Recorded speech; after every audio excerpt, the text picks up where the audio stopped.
Pas gjobës dhe masave disiplinore që FIFA i vendosi Federatës Shqiptare të Futbollit për sjelljen diskriminuese të disa tifozëve shqiptar në ndeshjen kualifikuese për Botrorin 2026 ndaj Andorrës në arenën kombëtare, FSHF-ja ka zhvilluar negociata intensive me qeverinë e futbollit për mënyrën e zbatimit të vendimit dhe lehtësimin e masave në stadium.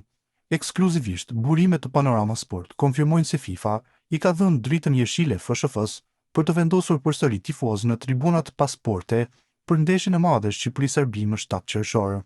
Kjo pas përgatitjes së një plani të përmirësuar kundër diskriminimit dhe angazhimit të FSHF-s për të parandaluar çdo sjellje të papranueshme. Sipas marrëveshjes, tribunat që ishin parashikuar për mbyllje 20% do të mbushen me një përzgjedhje të grupeve të komunitetit dhe organizatorëve kundër diskriminimit, si dhe tifozëve tradicional shqiptar, duke siguruar një ambient ku mbështetja për kombëtaren shoqërohet me mesazhe të forta kundër diskriminimit. FSHF-ja u ka bërë apel tifozëve që të tregojnë përgjegjësi dhe respekt në sjelljen e tyre gjatë ndeshjes ndaj Serbisë, për të shmangur ndëshkime të mëtejshme dhe për të ndihmuar në krijimin e një atmosfere pozitive dhe të sigurt në stadium. Ndeshja Shqipëri-Serbi më 7 qershor pritet të jetë një test i rëndësishëm jo vetëm për futbollistët, por edhe për tifozët dhe federatët, në drejtim të promovimit të